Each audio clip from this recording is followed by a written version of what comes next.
Kiss 92. Good morning, Singapore, and welcome to The Big Show and The Big Show TV. I just realized, the smile. For those of you who are watching us on The Big Show TV right now, I found my smile. What is your Just smile? like that. That's Like no teeth. That's Big Smile, No Teeth. I actually have a friend who wrote a book like that. Big Really? Smile, No Teeth. Big smile, no teeth. Because I don't know Okay. whether you guys realize this. When I smile and show teeth, my eyes close.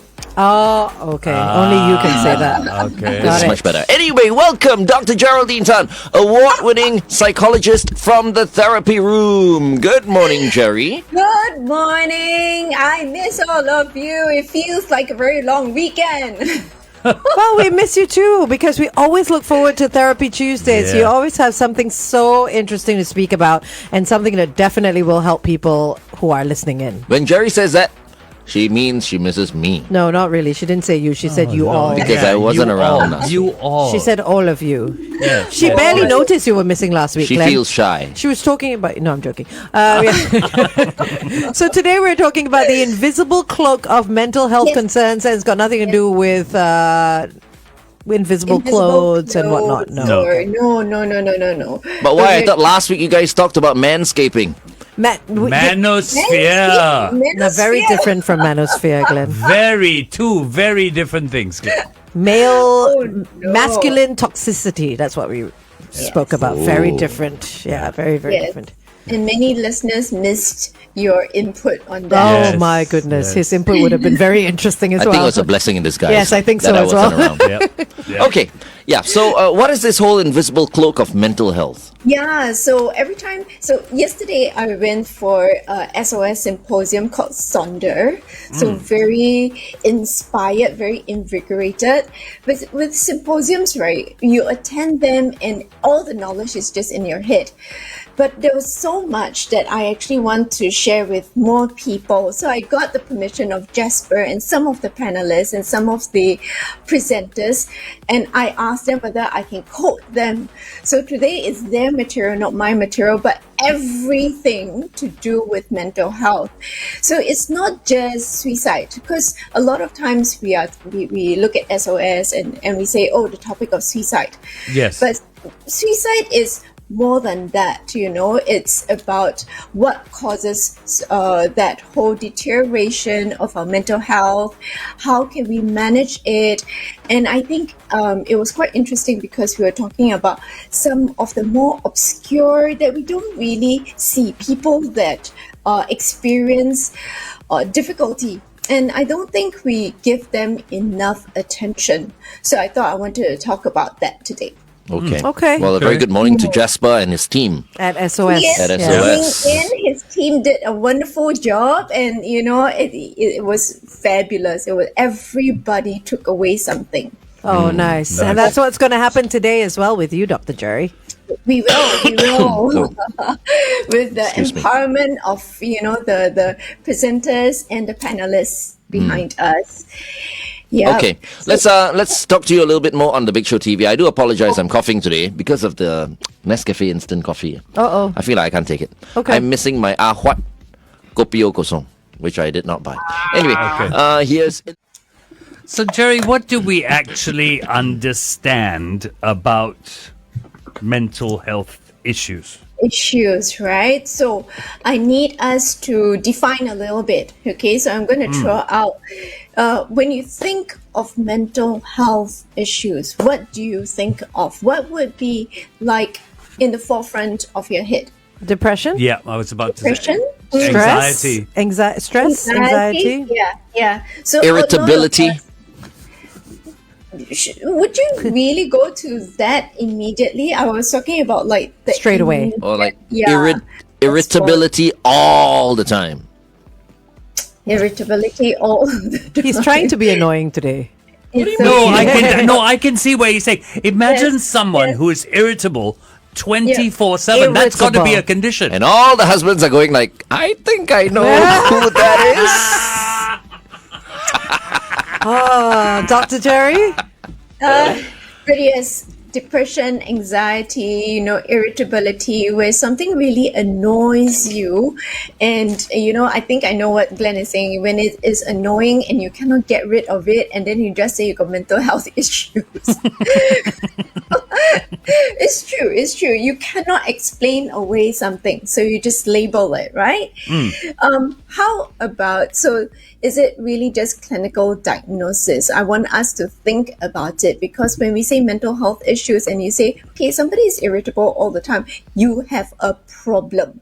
Go find out what your problem is. So immediately we want to put a label on it. How Jerry, about, yes. or someone who is irritating. Also, someone who is irritating. Yes. And Glenn, stop talking but- about yourself. Right? thanks. Okay. How about neurodivergent? So this What is What is that? Dr. Jerry, please remember we don't have any PhD in anything at all. But she said it's not her material. Yeah, that's it's all true. from SOS. Neurodivergent, what's that?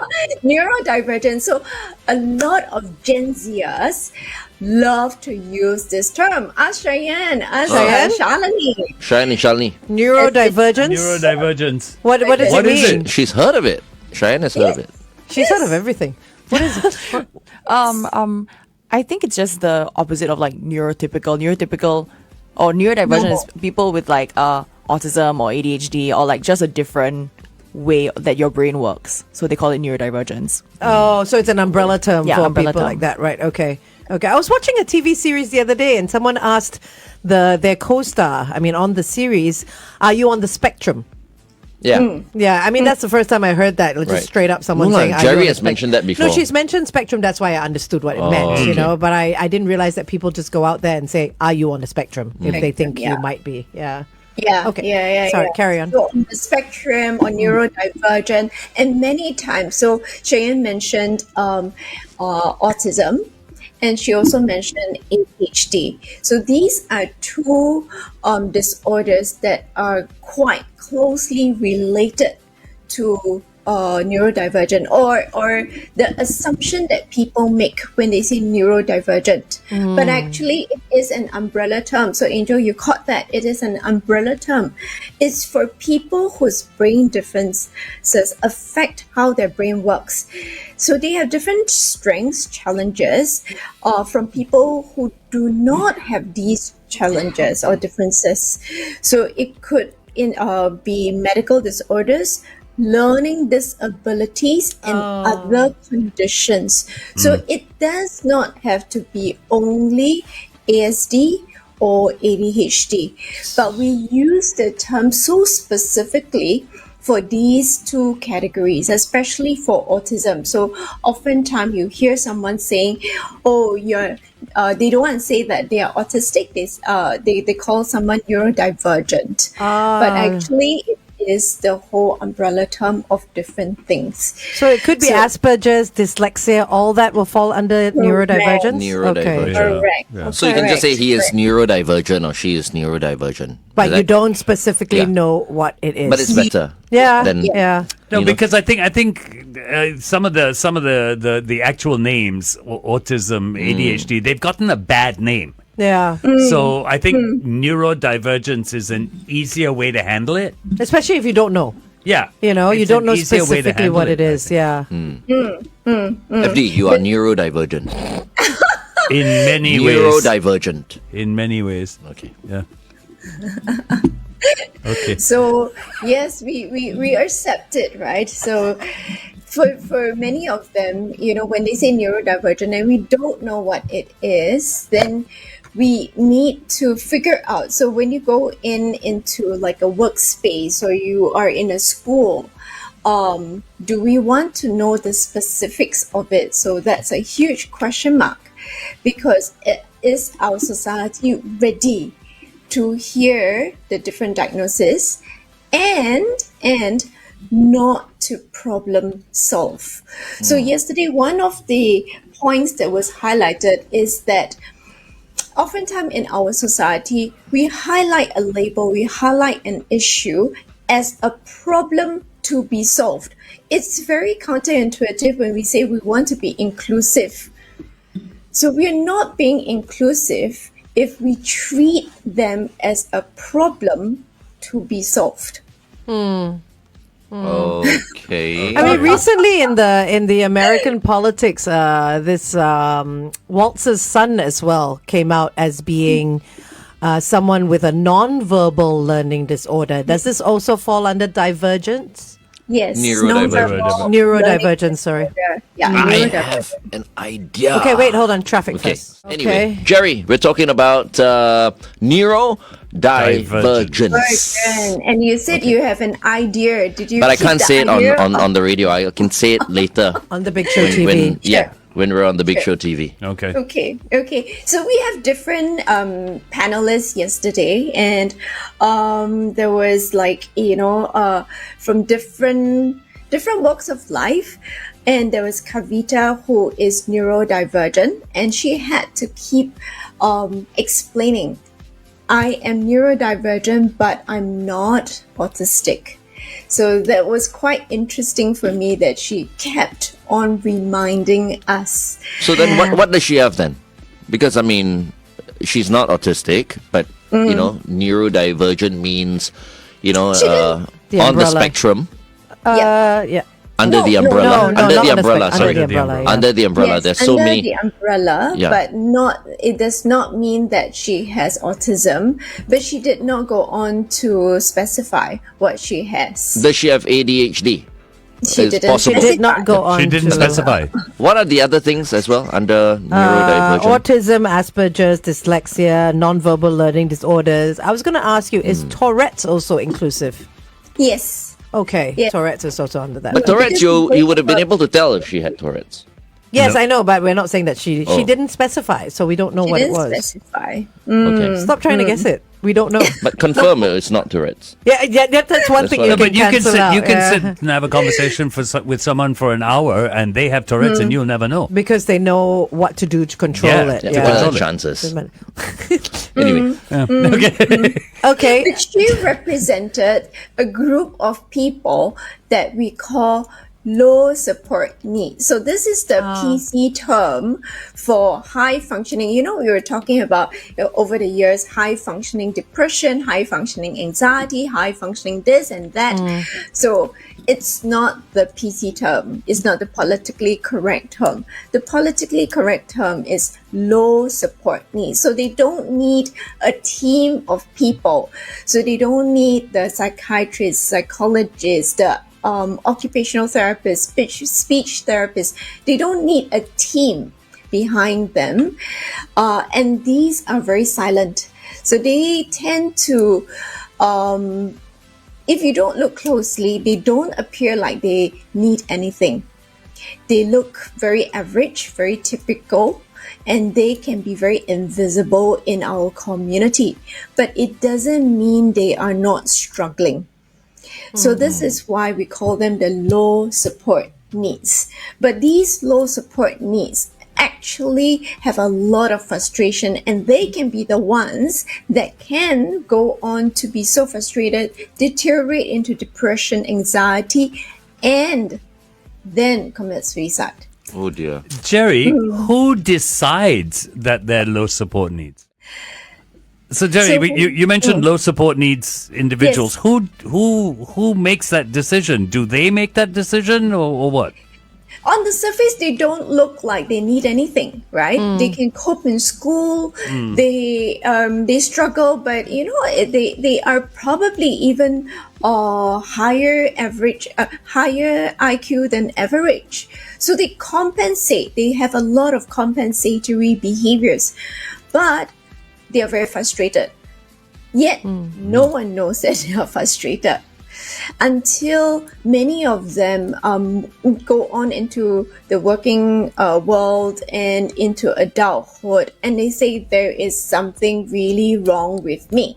And most of the time, with the Google, with more resources, they start to find out, there are other people that also suffer in the same way or have challenges in the same way like I do. Oh, you mean that it could point to a certain disorder. So they start to realize that there is something else that is not going quite right with them.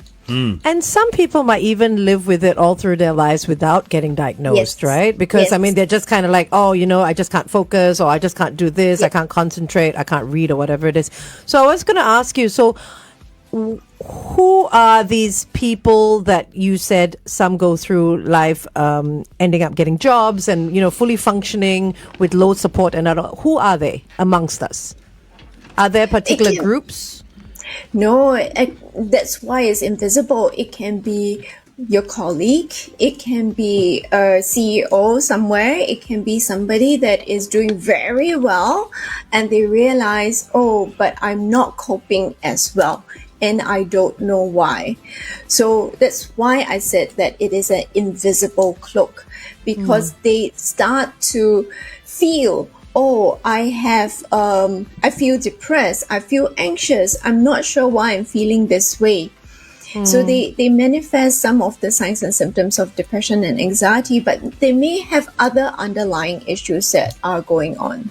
I was talking to somebody the other day and they had mentioned a couple of kids that had committed suicide or something. And then they brought up stories about these other, say, high school students or even younger kids that had committed suicide. But it's stuff that you don't see in the papers. So I had brought up, why is this not being reported? Why is there not more light being shone on it? And someone said, because they don't want to create copycat cases. Is that why it's not being reported?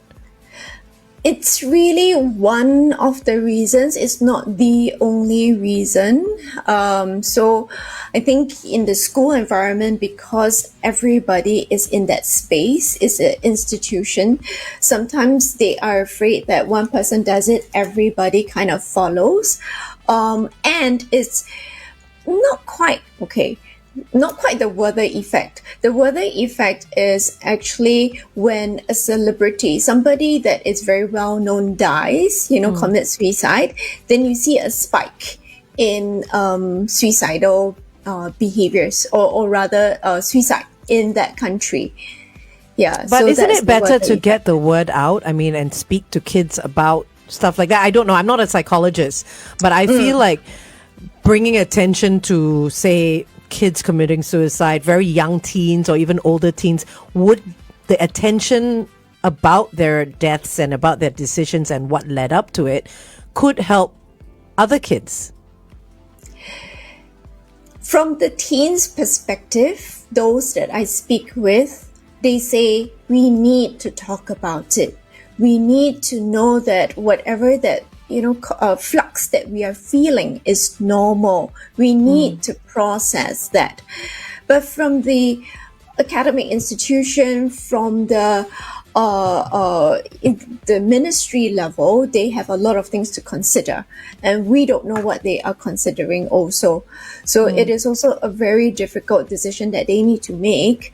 But we do know that they are encouraged to talk to their school counselors.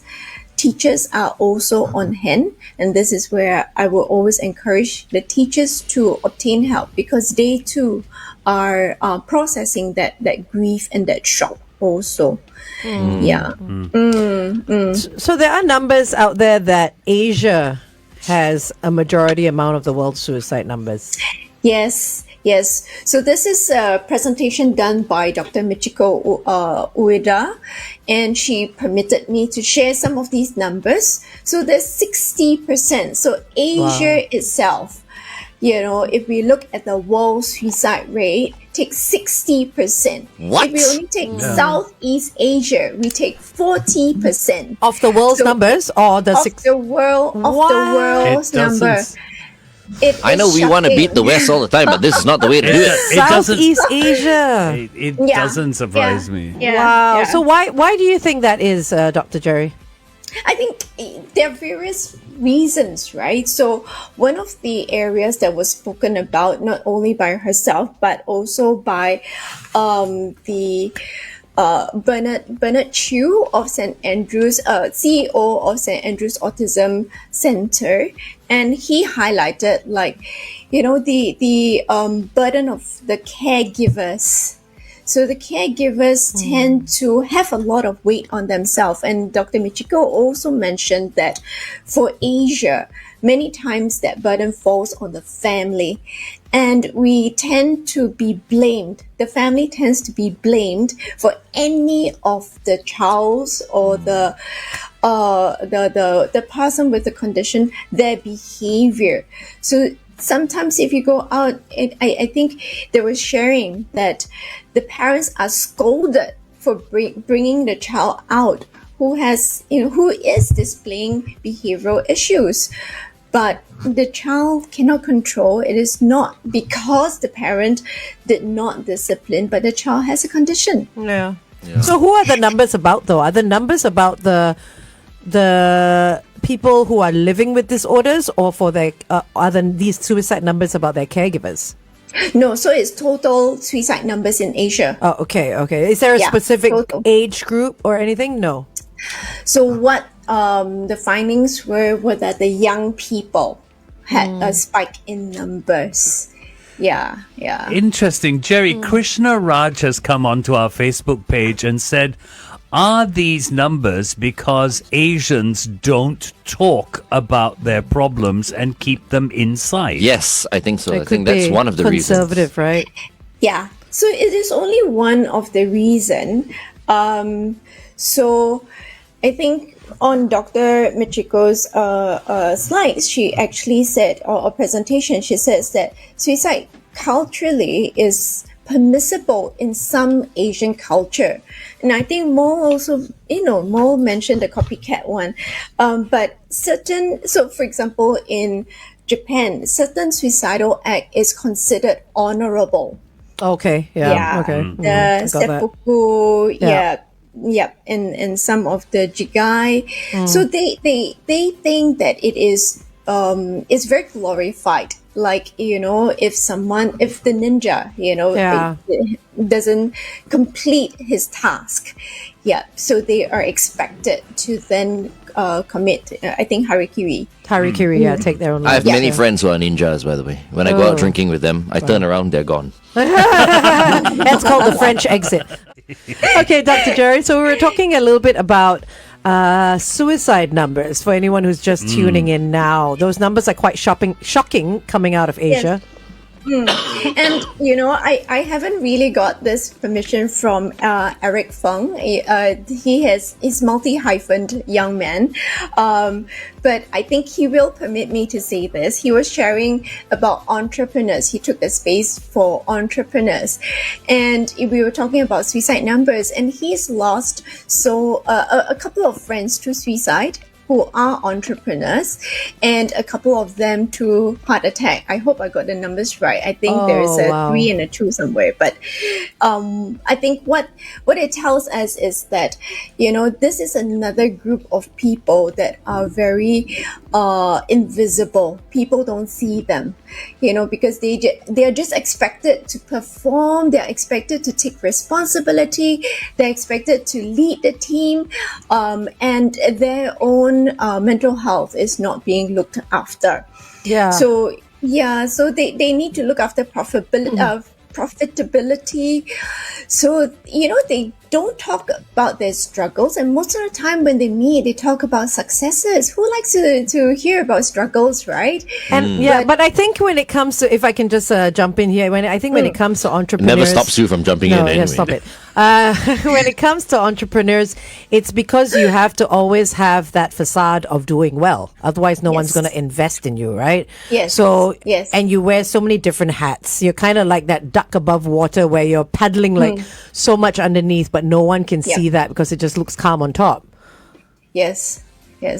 So he really held that space for all the entrepreneurs in the room, and he emphasized the point of looking after the self, really just being there for the self. Because, we always hear that phrase, "It's lonely at the top."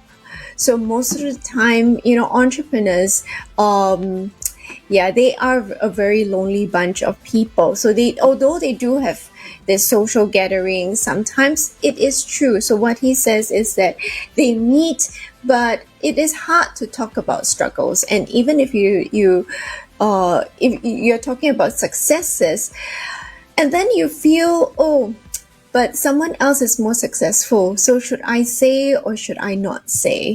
Then you withhold the information. It's very difficult to see whether anyone is putting on a front or not, because most of the time, these entrepreneurs, they have to put up a facade. They have to appear very strong. So they are the master actors, and people find it very difficult to really break through and see, what's beneath that facade. Yeah. So I also think in Asia we have too many rules, Jerry. Everything is so rigid. Yeah. You know what I mean? And we are, everything is about face and so we don't know how to relax. Express I mean, ourselves. I'm not speaking for myself. I know how to relax. No, but a there are lot of many people who don't know how to relax. And when you do something wrong, let's say you make a mistake or whatever, you get condemned. Yeah. Yeah. You know what I mean? It's then you feel like you're ashamed, and then you become depressed, and it's very unforgiving, I feel. And you're not encouraged to emote. Asia. No, you're not. You're not encouraged to emote. And There- those emotions stay inside, right? The reason why we're saying this is, for those of you who are not watching us on the Big Show TV, Jerry says 60% of suicides actually happen in Asia, right? Asia, yeah. Yes, Yeah. in Yeah. Asia. Yeah. Those are very high numbers. Yeah. Okay. So besides the three different categories that I was talking about, the caregivers, the low support needs, and the entrepreneurs, there are other issues that may be contributing to that 60%. Teenagers So contributes to the numbers as well, right? teenage issues, the adjustment issues, family issues. So this is not talked about enough, where family issues, family dynamics, divorce, family violence, family issues are also another cause of depressiveness, not quite depression. So we want to highlight that it does not mean that suicides are just caused by clinical issues. That's not what it is. So it doesn't mean that you are depressed, therefore you jump. It doesn't mean that you're anxious and therefore you take the leap. It's not about that. There are more things that contribute to that depressiveness and being like cornered, feeling like you're cornered. So teenage issues, family issues, job security or loss of job. That is a big issue. If we remember the Great Depression, or we remember the recession, and men who are not depressed but have lost their jobs feel so desperate that they take their own lives. So during COVID period, this was one thing that many psychologists were really, really worried about, where we were worried that jobs would be compromised, and that would cause that depressiveness and a spike in suicide rates. So that's why we were going into organizations, we were working with them, we were really pumping all that mental health talks into these spaces. And the last one is social isolation. Yeah, loneliness, social loneliness. And a lot of Gen Zers actually mention about being lonely. In fact, in Japan, they take it so seriously. They have a ministry of loneliness. Oh no. So, yeah. But I mean, they don't. How do you cure loneliness? Because You jump into another relationship. no, but I mean, That's wrong. Like seriously, because of the online community, gaming community, VR, AR, what have you, movies and all that, people tend to stay inside and to themselves a lot. So how can we encourage the other sort of behavior to get out? To mix around.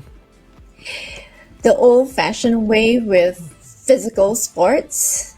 board games, and really just all the different activities, cooking, baking, why not? Something physical that you can interact with another person, not cooking on screen, not esports. Jerry, I just want to ask, these suicide rates, is there a Yes. difference or a disparity between male and female? Yeah, so we often think that the males have a higher rate, right? So I thought this was very interesting. So peculiar to Japan and Korea. So I think I will not talk about Korea because I may be quoting wrongly. So in Japan, the numbers were that there was an increase, a sharp increase in suicide rates for females, young females, for many of the issues that we talked about earlier, family issues, the income issues, the social isolation. And we know during the COVID period that everyone is very isolated. Yeah, so there was a sharp increase in the female young women who committed suicide. Poor thing. Is that the same in Singapore? In terms of gender? So the Dr. Michiko only did the okay. study for hand. Yeah. I was looking up some numbers online, and it said in 2022, ages between 10 and 29, 125 suicides in Singapore. That seems like a big number. When again? In 2022. 2022. In 1 year. 125. In 1 year, between the ages of 10 and 29. In youth, 10 and 29, 125. More boys or suicide- girls? Didn't say. One life. I didn't look. One life too many. Yeah, that's Any crazy. life saved is a life saved. But I also was a bit shocked at another number, and that number is actually the access to mental health. So we often say that in Asia we have limited access to mental health. So in her from her sharing, so per 100,000 population, how many how many psychiatrists do we have? Which country? Singapore. Singapore. For For 100,000. every 100,000. One. No, not that Not bad. that low. Oh, okay, No, not that we low. have Okay. many Not that psychologists. But per 100,000. Psychologists and psychiatrists, is it, Jerry? Mental health? No, just No. psychiatrists. Oh, Yeah. Oh, psychiatrists. psychiatrists. Okay. I would say Yeah. no more than 50 to 100,000. 50 to 100,000. I say 100. No, 4.27. Oh, that's quite low. 4.27 to 100,000 population. That's considered low, right? Yep. So New Zealand has 20. Oh, wow. Australia 18. Japan 13. Korea 8. Singapore is right down at number 6 at 4.27. Wow. So we should encourage more people to go into psychology, psychiatry, They and all won't that, want right? to do. Imagine the whole day sitting down there like Jerry and listening to people's problems. Yeah, Not but I mean, everyone can take Yeah. it, you know. But Dr. Yeah. Jerry loves helping people. Yeah, of course. You need to be So- a certain type of You've got to be a person. special Exactly. person to do what Yeah. Dr. Jerry Unfortunately, everybody else in Singapore, they are not thinking that way. They're like, no. I think I want to go into aesthetics maybe instead. Yeah, I don't think And I make could a do lot it. of I would money. be too emotionally involved in everyone's problems. I'd be too depressed all day. I can. I should have taken up I psychology. think you could actually, Yeah. because no, never mind. It's true. Jerry, I don't understand how you do it and not get emotionally involved. Yeah. Well, He does. I don't think it's just one person's work. I think with the symposium, I would really want to encourage everyone. That's why I'm speaking today and sharing about the topic. It's not because only one person can do the work. It is making a change as a community, because we're talking about mindset changes. We're talking about inclusivity. So earlier I had one of the problem question, which is, can we not treat these people as problems to be solved? You have ADHD, you got a problem, we need to resolve it. Yeah. You have, dyslexia. We need to deal with your problem. You are the problem. So therefore, we need to deal with you. So can we then work as a community to really be inclusive? Okay, even though I say it, I'm not sure even how the community can be inclusive. We can all come up with different ideas, but it's still from one, it would just be from one perspective. But I think what was mentioned yesterday, Asian communities are very interpersonal communities. We're very community based. We're not independent. We are interdependent. And therefore, if we create change as a community, just imagine how powerful it can be. Yeah. This whole thing about community helping out, is it because, this is just my weird mind working, is it because communities see people with these problems, neurodivergence, as being broken? And I can't, it's too difficult for me to deal with broken. Are you saying you're broken? No.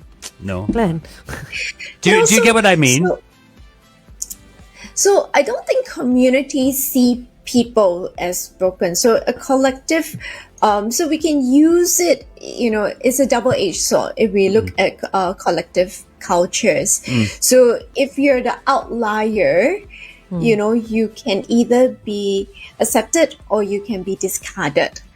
So as a community, if we recognize we have the resources, that means the society has the resources, then they would be able to manage that space and to tweak the space to help the individual. So the individual becomes part of that community. Yeah, I feel that more awareness needs to be created, because just like what Dementia Singapore is doing, creating all these safe areas Spaces. and touch points where if you think you see someone with dementia, you can take them there and they know what to do and everybody's trained. The same thing should be done for those that are neurodivergent, more education, more awareness about what to look out for. And if everyone knows, then they won't be so fearful of what they don't know. I think that's fear that's making everybody kind of go, oh, I don't know how to fix this problem and it's not my problem. Yeah. So that societal change can positively impact that individual, and the individual can be productive. So we are looking at really low support needs also in some of these situations.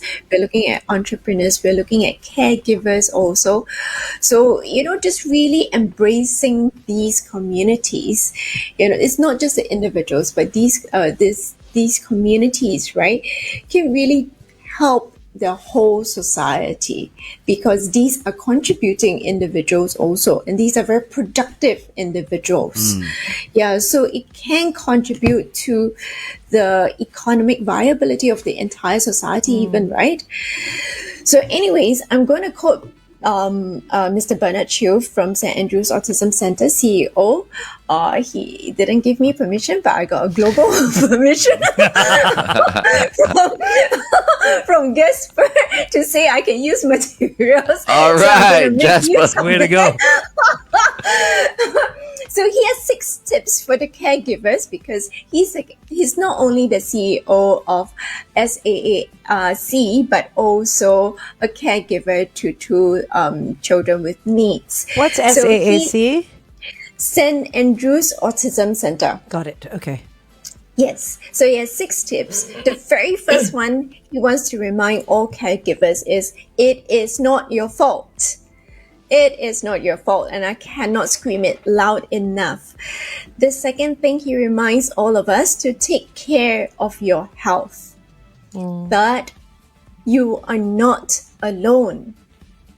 Fourth one sounds very interesting. He says, seek help. Now, at first I didn't understand why he put it in there. Then he goes on to explain, it is not natural in our Asian culture to seek help. We're just expected to do it, or to just manage it individually. So seeking help is something that he says, please do that. The fifth one is to know that special health needs come with mental health needs. They comorbid. So if all of us have mental health needs, the special needs child or adult will have mental health needs also. And finally, he says, accept your child as he or she is, because there are many, many times where we are trying to fulfill societal expectation and we don't realize that although we are functioning as parents and we do the best we can for the child, we are still not accepting them. So he says, accept your child as he or she is. And I feel like some parents with or without children with special needs or neurodivergence blame the child for being the way they are as well. Yes. You know? It's so sad. It's like, why are you like that? And why did you grow up like that? And That's horrible. how come you were born like, I mean, I've heard that sort of remark. Yes. So if there was I've a seventh tip, don't blame the child either. Yeah. Yeah, so I think they blame the kid because if they don't blame the kid, then it becomes their fault. So the very that's first true. Yeah. point is very important. No blame, yeah. And from Eric Feng, actually, this is a little homework for all of us. So he's practiced that. So this is a little homework that he has for everyone. So I'm going to give it as a homework for all of us. Okay. So the next time you meet somebody, ask them, how are you really? How are you really? Really? How are you really? And I'm going to add this part. So this part is mine. Let's be ready to sit and listen if we ask that question. So there are two parts to this. One is don't just ask how are you, because someone is just going to give a very cursory answer. We ask how are you really? If someone Ask me. says fine, no, I'm a bit worried. You should be. Glenn, how are you really? I could be better because the other day I slept on my sofa and now I've got a stiff neck. First world problems. Thank you. Thank you for sharing, actually. I just What felt do like you- I needed to share that with you because I think, if you're watching me on the Big Show TV, my movement is a bit robotic right now. Oh. The head can't turn fully. Did you notice that, Do you Jerry? need anything? No, but do you need anything else from Nobody us? really was looking at that at all, So I'm Glenn. wondering why I you need to buy some speak. Cheng Gu Shui today. What's Chenggu Shui? It's an Cheng Gu ointment. Shui. Oh. Yeah, I think Oh. that'll work. Yes. Okay. All right. Yeah, because I'm off to Okay, so Bangkok on Thursday to play golf, you see. Yeah, you've got to get So it ready whoever by then. that's listening in, if you're meeting him later, just buy some Cheng for him. He'll be with us all day. He can go buy it himself. That's true. I'll get He's it a later. grown man. Okay, sorry. I think I oh yeah. Yeah, you asked me that question Yes. already. You did. Yes, Yeah. yes. So wait, Dr. The second Jerry, part is- how are you really? How am I really? A little bit exhausted from yesterday. There was just information overload, but so excited to share today because there were so many different talks going on. There's so many different information, so much, to share. So yeah, I had a really full day yesterday, and yesterday we had also a new mother join us for our mother's support group. Yeah. Oh, Yeah, okay. Sorry so- to hear, because anyone who joins you for a support group means that they've Yes. lost someone. Yes, they have. They have. Yeah. So it's the healing hearts that occur every third Monday, but yesterday was the fourth Monday. We changed it because many of the mothers couldn't make it. So because it's a small enough group, we actually were able to change it to last evening. So it was a very full day. Yes, thank you for listening and hearing me out. Why do you take a But few very days off? excited. Or you take a few days and off. do what?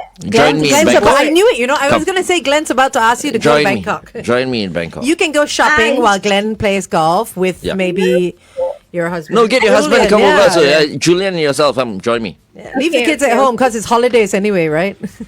Coming up. Holidays are in 2 weeks, I think. No, next week. Next week, yeah. Next Yes, week are the next holidays. week. Yeah. Yes, yes. Nothing like some Bangkok. Feel free to take the hubby along. No, she's like, take Julian. I don't know how what do you call stressed out Julian is, because I'm not sure what he does. Yeah. But then I know for you need to try and take regular De-stress. breaks. Yeah. Oh, sorry. I do. Oops. It's my time. Yeah, I think so. Almost 30 seconds left, then we'll go on air, and then you can quote it if you want. Yeah. Okay. That's very funny. But Would you yes, for what? Would you like to ask later, Max? Like, how are you, really? Or should we You ask can him that? Ask. You Could ask him. practice. Yeah, we'll practice. It is. Thank you for letting me share. I was just like downloading everything that I learned. FD is very quiet today. I'm It's very like- quiet. What's wrong with you, actually, FD? Nothing. Because, she said you're quiet. When the psychologist says you're quiet, there's a problem. Yes, it's true. I'll agree with you. No, it's not true. Or I feel I don't have any problems for once, And don't have to contribute. and I don't need to go in there. Good. Oh. Yeah. That's a good thing. It's very mellow these days. The Flying Dutchman. No, I think he's just He's cruising now. processing. He's processing. But I I'm do processing a have to, lot of what you said today. Actually. Yes, I know. Yeah. I think can he's see nervous the- because today he has to see the boss today. Oh, Yeah. No, that's not worrying. No. Okay. No. All right. I'm just throwing it out there. Anyway. Look at Angel. Angel has to see the bosses I'm today. chilled. Both of them have been called up by the bosses. They're that's in not- trouble. That's just not Yeah. true. I have called for the meeting. Oh, I see. There's a difference. Damn, the boss is in trouble. Yeah. You should be scared. You're so funny. Sorry, So sorry, ask Jerry, the go ahead. boss, how are you really? I will. Yeah. I will. Oh, Do- Glenn. Good luck. Dr. Jerry. Glenn, you're so naughty. Okay, anyways, yeah, so it's really today's session is, learnings from so many people, tips from so many people. The conclusion, the quote is not from me, so I'm going to quote Gasper, CEO of the Samaritans of Singapore, and he says, "I've often pondered the intricate tapestry of our lives. In a world that seems to grow more complex by the day, we encounter countless faces, each a unique story waiting to be understood." Yeah. Very nice. Waiting to be understood. Thank you so much, Jerry, for joining Thank us. you. I will see you next week. You always put a smile on everyone's faces, lah. Aww. You All won't see Glenn next week. He won't be here He won't be again. here again. Yeah. I'm on leave I'm next going week. to talk Okay, about ADHD then. Perfect. We'll use Glenn as a case study. Okay. Yes, let's. Bye.